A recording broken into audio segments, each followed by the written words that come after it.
Hai semuanya, apa kabar? Sehat, sukses, bahagia selalu. Jangan lupa subscribe, like, bagikan channel ini dan berikan komentar Anda agar kami semakin bersemangat lagi dalam memberikan Anda konten terbaik setiap harinya. Bagi Anda yang selama ini telah mendukung kami ucapkan terima kasih dan kami doakan Anda selalu diberikan kesehatan, rezeki, dan kebahagiaan yang melimpah. Jangan lupa aktifkan lonceng notifikasi agar Anda selalu mendapatkan update terbaru dari kami, Best Biz ID. Apabila Anda ingin sahamnya dianalisa atau dibahas, silahkan drop di kolom komentar atau drop di Instagram maupun Facebook yang tertera di dalam kolom deskripsi.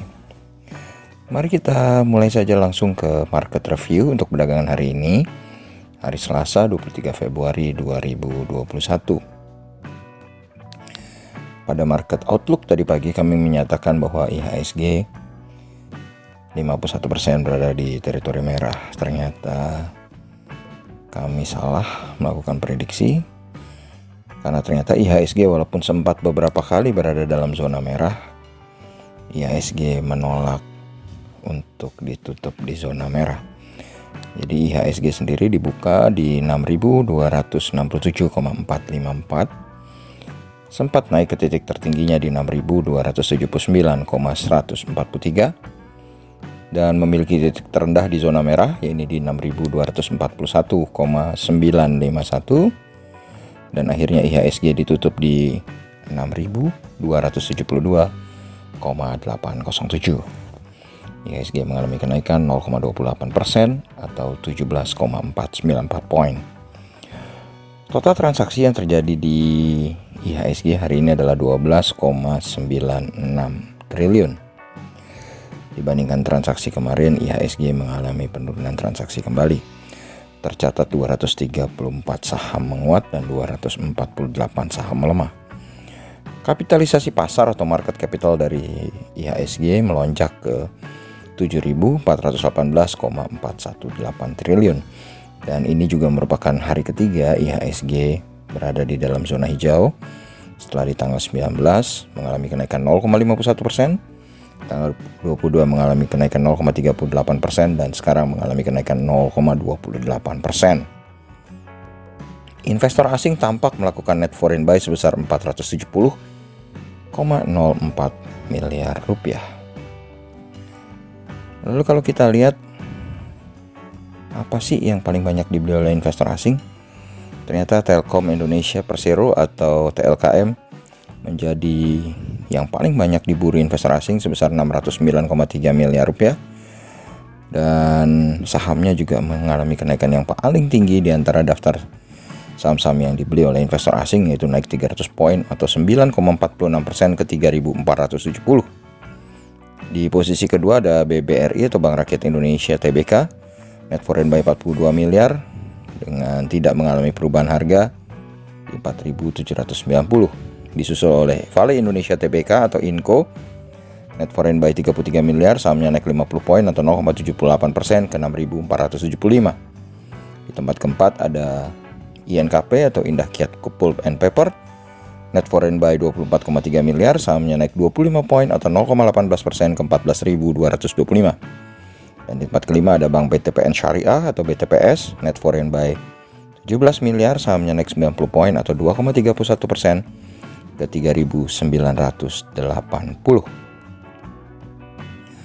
Lalu daftar saham yang dijual oleh investor asing, nampak Bank Mandiri Persero Tbk atau BMRI, net foreign sale 126,8 miliar, sahamnya turun 50 poin atau 0,78% ke 6.325. Lalu disusul ASII atau Astra International Tbk, net foreign sale 43,5 miliar, sahamnya naik 25 poin atau 0,44% ke 5.725. Lalu Indofood CBP Sukses Makmur atau ICBP, net foreign sale 30,1 miliar, sahamnya turun 75 poin atau 0,87% ke 8.550. Di posisi keempat ada Gudang Garam Tbk, net foreign sale 30 miliar, sahamnya turun paling banyak di daftar saham yang di net foreign sale, jadi 1,42% ke 5 atau 525 ke 36.550. Lalu Indofood Sukses Makmur, net foreign sale 20,8 miliar, sahamnya tetap di harga penutupan hari sebelumnya, ini 6.050.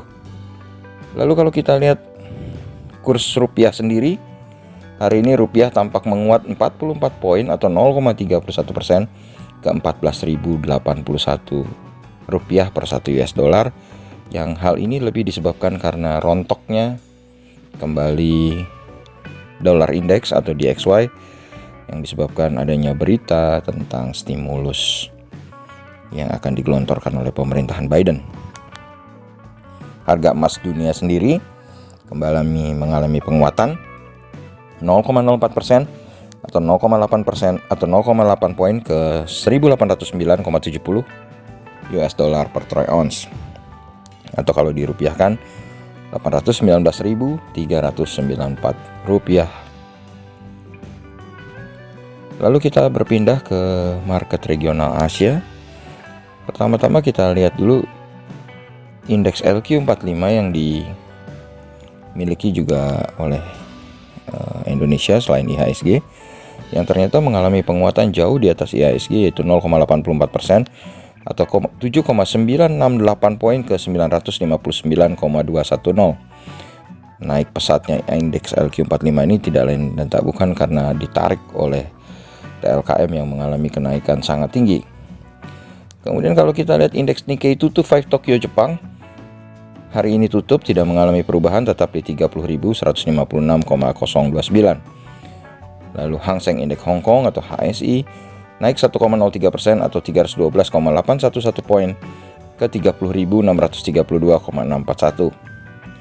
Disusul Shanghai Composite Index mengalami pelemahan 0,17% atau 6,08 poin ke 3.636,360. Dan di tempat keempat ada Straits Times Index Singapura mengalami kenaikan 0,69% atau 19,770 poin ke 2.900,980. Lalu kalau kita lihat market Eropa yang sudah dibuka, FTSE 100 Index London mengalami penguatan 0,48% atau 31,91 poin ke 6.644,150. Sedangkan GDXI atau Xetra DAX Frankfurt mengalami pelemahan 30,430 poin atau 0,22% ke 13.935,830. Sedangkan Dow Jones Index Future mengalami penguatan 76 poin atau 0,24% ke 31.548. Sedangkan DXY atau dolar indeks berada dalam posisi menguat tipis saat ini 0,04% atau 0,037 poin ke 90,047 setelah tadi sempat tertekan di zona merah dengan titik terendahnya di bawah 90, yaitu di 89,943. Lalu bagaimana dengan IHSG di esok hari? IHSG sudah mengalami penguatan 3 hari berturut-turut dalam zona hijau.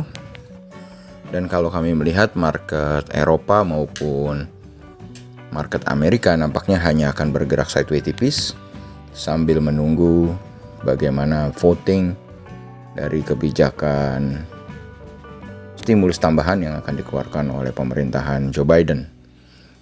Jadi kami tetap mengambil posisi besok adalah 51% berada dalam zona merah. Karena ada 2 alasan. Yang pertama, besok adalah hari Rabu yang biasanya menjadi hari sell off atau penyelesaian settlement bagi banyak orang yang menggunakan margin atau rekening margin. Dan juga yang tentu saja tidak kalah penting adalah IHSG sudah 3 hari berturut-turut di dalam zona hijau. Tapi untuk kepastiannya kita akan menunggu besok di market outlook untuk melihat bagaimana penutupan market US dan market Eropa malam nanti. Terima kasih. Demikianlah apa yang bisa kami sampaikan. Semoga bermanfaat. Tetap sehat, tetap semangat, maju terus dalam mencapai profit maksimal di pasar modal Indonesia. Dan jangan lupa untuk selalu berusaha berbahagia. Nantikan terus berbagai insight dan informasi menarik lainnya dari kami Best Biz ID. Sampai jumpa.